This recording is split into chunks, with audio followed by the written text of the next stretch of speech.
Hello friends, welcome back to SSC smart classes. बहुत बहुत स्वागत करता हूं आपका एसएससी स्मार्ट क्लासेस में। इससे पहले मैं काफ़ी लेक्चर अपलोड कर चुका हूं इंडियन इकोनॉमिक्स से। कंप्लीट इंडियन इकोनॉमिक्स मैं आपको बताऊंगा।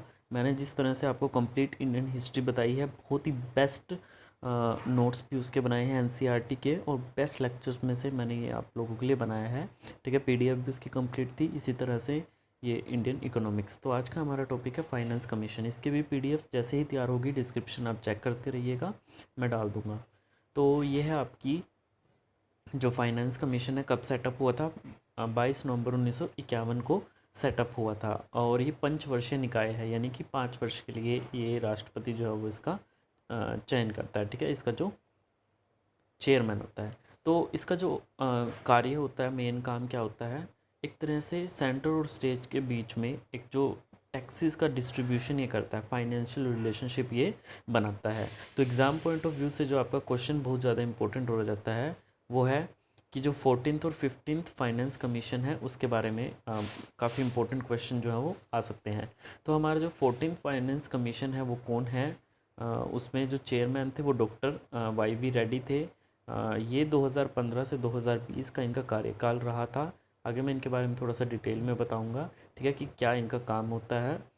तो अभी के लिए बस इतना ही मैंने आपको बताया। सेंटर और स्टेट के बीच में जितने भी फैसले होते हैं जो अहम, क्योंकि जो एक कंट्री है, ठीक है, उस कंट्री की जो इनकम होती है वो कि कहाँ से आती है, जो राजस्व है टैक्सेस से आता है, टैक्सेस से कलेक्शन। अब ये जो टैक्सेस है ये स्टेट और सेंटर के बीच में डिस्ट्रीब्यूट होता है।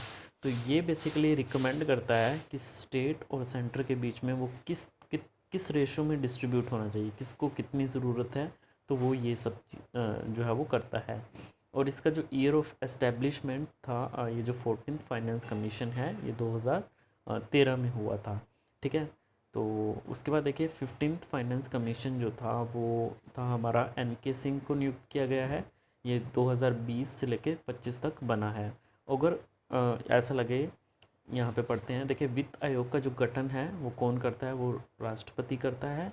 और राष्ट्रपति जो है वो हर 5 साल के लिए फाइनेंस कमीशन का गठन जो है वो करता है। लेकिन आवश्यकता पड़ने पर ये 5 साल से पहले भी जो है वो उसको पोस्टपोन कर सकता है। ठीक है, 5 साल से पहले भी इसको टर्मिनेट कर सकता है अगर उसको लगे कि वो ठीक ढंग से काम नहीं कर रहा। अब आगे हम जान लेते हैं इसका कुछ स्ट्रक्चर और इसकी कुछ क्वालिफ़िकेशंस, ठीक है, जो कि काफ़ी इंपॉर्टेंट है। देखिए स्ट्रक्चर में अगर मैं आपको कहूँ, इसका जो स्ट्रक्चर होता है वो ऐसा है। मतलब उसमें आपका राष्ट्रपति होता है, ठीक है, जो मेन है, जो चुनता है हर 5 साल के लिए ये फाइनेंस कमीशन का गठन करता है। तो इसके अंदर क्या होता है, अध्यक्ष होते हैं, और जो आपके अध्यक्ष होते हैं और 4 सदस्य होते हैं। ठीक है, अध्यक्ष प्लस 4 सदस्य होते हैं। ठीक है, और इनको जो शपथ है वो भी कौन दिलाता है? राष्ट्रपति ही दिलाता है। ठीक है, अब ये जो अध्यक्ष होते हैं, ये जो चेयरमैन होते हैं, ये मैंने आपको बताया। ठीक है, राष्ट्रपति इनको चुनता है, ठीक है, 5 साल के लिए। ठीक है, ये सभी मिल करके एक फाइनेंस कमीशन बनाते हैं। ठीक है, अब हम देखते हैं कि ये जो मेंबर्स होते हैं, ठीक है, 4 मेंबर्स, इनकी क्वालिफ़िकेशन क्या क्या है। देखिए उच्च न्यायालय के न्यायाधीश के योग्य हों। ठीक है, इनकी जो क्वालिफ़िकेशन है, मतलब इस लेवल के ये बनते हैं कि जो हाई कोर्ट है उसके जो न्यायाधीश हैं उसके योग्य हों। ठीक है, उसके बाद देखिए जितने भी फाइनेंशियल डिसीजन होते हैं उनकी इनको अंडरस्टैंडिंग होनी चाहिए। अंडरस्टैंडिंग ऑफ फाइनेंशियल डिसीजंस, वित्त मामलों की समझ होनी चाहिए। और इनकी जो ठीक है, इकोनॉमिक्स का जो है वो, मतलब इनको समझ होनी चाहिए। ठीक है, इकोनॉमिक्स की विशेष समझ होनी चाहिए इनको। ठीक है, ये सारी इनकी क्वालिफिकेशन होनी चाहिए। अब हम यहाँ पे देख लेते हैं आगे इनका फंक्शन। ठीक है, बहुत ही बिल्कुल सिंपल वे में मैं आपको बता रहा हूँ। ठीक है, फाइनेंस कमीशन के बारे में, ताकि आपको समझ आ जाए। देखिए केंद्र व सरकार राज्य सरकार के बीच में टैक्स के वितरण की हिस्सेदारी तय करता है। बेसिकली रिकमेंडेशन देता है कि कितना कितना जो टैक्स है उनके बीच में डिस्ट्रीब्यूट होना चाहिए। कर वितरण का लेखा जोखा जो है वो ये करता है, और जो प्रतिवर्ष राष्ट्रपति को सौंपता है, और राष्ट्रपति दोनों सदनों के सामने जो उसको प्रस्तुत करता है। ठीक है, कुछ इम्पोर्टेंट बातें जो फर्स्ट फाइनेंस कमीशन की इम्पोर्टेंट बात हैं। फर्स्ट फाइनेंस कमीशन जो थे वो कौन थे? के.सी. नियोगी थे। कब से कब तक का इनका टाइम पीरियड था? 1956 से 1957 तक का जो इनका टाइम पीरियड था, ठीक है, किसका, ये जो केसी नियोगी थे। और दूसरा है राज्य वित्त आयोग का जो गठन था वो कौन से आर्टिकल के तहत होता है, आर्टिकल 243 फर्स्ट के तहत जो है वो राज्य वित्त आयोग का गठन किया जाता है। तो ये भी काफ़ी इम्पोर्टेंट था। और इसका जो फाइनेंस कमीशन का गठन है वो कौन से आर्टिकल में किया जाता है, आर्टिकल 280, ठीक है। अब यहाँ पे देखिए मैं एक बताता हूँ आपको, जैसे 14th फाइनेंस कमीशन है जो 2015 से 20 का कार्यकाल था, इसके चेयरमैन थे डॉक्टर YB रेड्डी। तो इन्होंने देखिए जैसा कि मैंने आपको बताया ना कि सेंटर और स्टेट के बीच में टैक्सेस का डिस्ट्रीब्यूशन करता है, क्योंकि एक कंट्री है उसका जो मेन पैसा है वो कहाँ से आएगा, वो टैक्सेस की कलेक्शन से ही आएगा।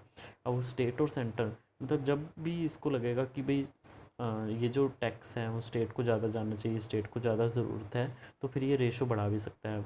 अब हुआ क्या था, 2015 की बात है, ठीक है, 2015 की बात।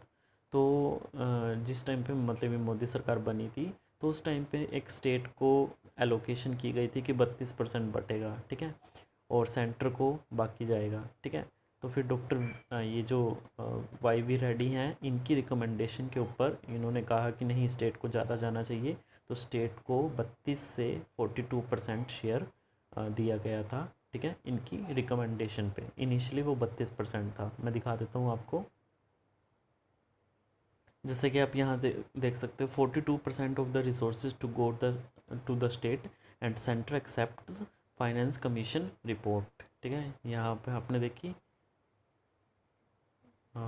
यहाँ पे देखिए,